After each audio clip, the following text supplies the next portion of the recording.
En Suisse, le territoire est séparé entre les parties constructibles et les parties inconstructibles, qui doivent en principe être maintenues libres de toute construction.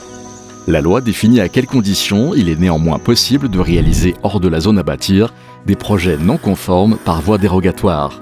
La première catégorie d'exception concerne les nouvelles constructions. Hors zone à bâtir, une nouvelle construction non conforme à l'affectation de la zone peut être autorisée si son implantation est imposée par sa destination.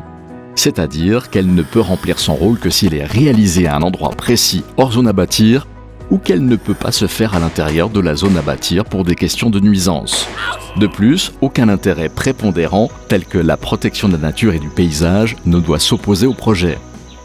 La seconde catégorie d'exception regroupe toute une série de cas dans lesquels il est possible d'intervenir sur des constructions existantes.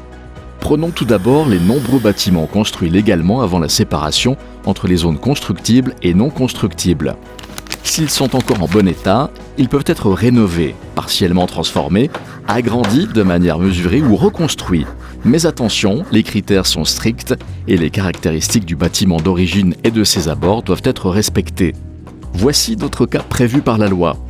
Un changement d'affectation d'un bâtiment est envisageable pour autant qu'il ne nécessite pas de travaux de transformation. Un hangar agricole pourra ainsi servir de dépôt secondaire de matériel, par exemple pour un charpentier. Une entreprise agricole peut également obtenir l'autorisation de transformer une partie d'un bâtiment existant pour y accueillir une activité accessoire non agricole afin de compléter son revenu. Il s'agit notamment d'agritourisme comme les repas à la ferme, des chambres d'hôtes ou des nuits dans la paille. Les constructions et installations jugées dignes de protection peuvent faire l'objet d'un changement complet d'affectation pour autant que leur conservation à long terme ne puisse être assurée autrement. Ainsi, un vieux moulin protégé pourrait être transformé en habitation.